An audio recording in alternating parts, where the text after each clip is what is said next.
విజయసాయిరెడ్డి రంగంలోకి దిగితే ఎలా ఉంటుందో రాజకీయాలపై అవగాహన ఉన్న వారికి స్పష్టంగా తెలుసు. చార్టెడ్ అకౌంటెంట్గా మంచి పేరున్న సాయిరెడ్డి దొంగ లెక్కలు రాయటంలో దిట్ట అనే పేరుంది.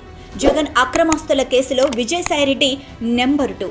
సిబిఐ ఈడీ కేసుల్లో A1గా జగన్మోహన్ రెడ్డి అయితే సాయిరెడ్డి A2. జగన్తో పాటు 16 నెలలు జైలు జీవితం గడిపారు. ఇక జగన్ బెయిల్పై 11 ఏళ్లుగా బయటే ఉన్నారంటే అందుకు ఏకైక కారణం సాయిరెడ్డి. కేంద్ర పెద్దలతో మంతనాలు, లాబియింగ్ ఇలా అవకాశం ఉన్నంత వరకు తన వంతు ప్రయత్నాలు చేశారు. దీంతో సాయిరెడ్డిని కేంద్ర పెద్దలు పేరు పెట్టి పలకరించే స్థాయికి చేరుకున్నారు. ఒకానొక సందర్భంలో ప్రధాని నరేంద్ర మోడీ సైతం సాయిరెడ్డి గారు బాగున్నారా అని స్వయంగా పలకరించారంటే పరిస్థితి అర్థం చేసుకోవచ్చు.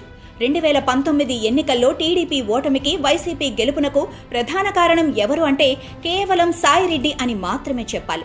నాటి కేంద్ర పెద్దలతో మంతనాలు జరపడంతో పాటు ఏపీలోని అధికారులు వైసీపీకి అనుకూలంగా వ్యవహరించడం వెనుక కూడా విజయసాయిరెడ్డి పాత్ర చాలా కీలకం. అయితే 2019లో వైసీపీ అధికారంలోకి వచ్చిన తర్వాత పరిస్థితి పూర్తిగా మారిపోయింది. సాయిరెడ్డిని పూర్తిగా పక్కన పెట్టిన జగన్ అప్పటి వరకు ఎవరికీ తెలియని సజ్జల రామకృష్ణారెడ్డికి ప్రాధాన్యత ఇచ్చారు. ప్రభుత్వ ప్రధాన సలహాదారు పదవి కట్టబెట్టడంతో పాటు పార్టీ విషయాల్లో కూడా సజ్జలదే మెయిన్ రోల్ అయ్యింది. ఇక విశాఖ పార్లమెంటు స్థానంపై సాయిరెడ్డి దృష్టి సారిస్తే సజ్జల దానికి బ్రేక్ కొట్టారు. దీంతో చివరి నిమిషంలో సాయిరెడ్డిని నెల్లూరు ఎంపీ స్థానం నుంచి వైసీపీ రంగంలోకి దింపింది. దీంతో తీవ్ర మనస్తాపానికి గురైన సాయిరెడ్డి వైసీపీకి రాజీనామా చేశారు. రాజకీయాలకు కూడా గుడ్ బై చెప్పేశారు.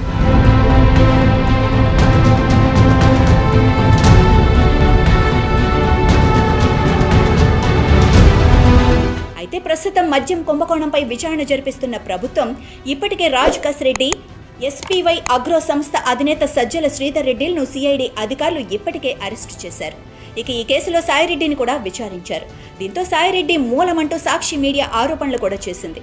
దీంతో సాయిరెడ్డి కూడా సాక్షి మీడియాపై ఎదురుదాడి చేశారు. తాను స్థాపించిన సంస్థ తనపై ఆరోపణలు చేస్తోందని ఆగ్రహం వ్యక్తం చేశారు. అదే సమయంలో సాయిరెడ్డి సొంత మీడియా ప్రారంభిస్తారన్న ప్రచారం జోరుగా జరుగుతోంది. వాస్తవానికి ఈ ప్రచారం వైసీపీ అధికారంలో ఉన్నప్పుడే వినిపించింది. విజయవాడ కేంద్రంగా ప్రారంభమైన ఓ శాటిలైట్ ఛానల్ ప్రతినిధులతో అప్పట్లో సాయిరెడ్డి స్వయంగా చర్చించారు కూడా. కానీ ఆ ప్రతిపాదన విరమించుకున్నారు. ఆ తర్వాత కొద్ది నెలల క్రితం ఓ ప్రభుత్వ ఉద్యోగినితో వివాహేతర సంబంధం అన్నట్లు ఆరోపణలు వచ్చినప్పుడు కూడా తానే స్వయంగా ఓ న్యూస్ ఛానల్ ప్రారంభిస్తున్నట్లు చెప్పుకొచ్చారు. అప్పటికీ సాయిరెడ్డి రాజకీయాల్లోనే ఉన్నారు. ప్రస్తుతం రాజకీయాలకు దూరంగా ఉన్నట్లు ప్రకటించిన సాయిరెడ్డి తరచూ హైదరాబాద్, బెంగళూరు, ఢిల్లీ మధ్య ప్రయాణాలు చేస్తున్నారు. కేంద్ర పెద్దలతో మంతనాలు జరుపుతున్నారు. త్వరలోనే వి న్యూస్ పేరుతో ఛానల్ ప్రారంభించనున్నట్లు తెలుస్తోంది. దీనికి కేంద్రంలో కీలక పాత్ర పోషిస్తున్న ఓ ప్రముఖ పారిశ్రామికవేత్త ఫైనాన్స్ చేస్తున్నట్లు సమాచారం.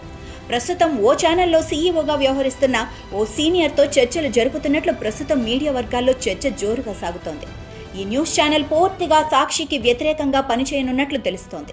మరి విజయసాయిరెడ్డి పెట్టిన టార్గెట్ సాక్షి లక్ష్యాన్ని చేరుతుందా లేదా చూడాలి అంటే మరికొద్ది రోజులు ఆగాల్సిందే.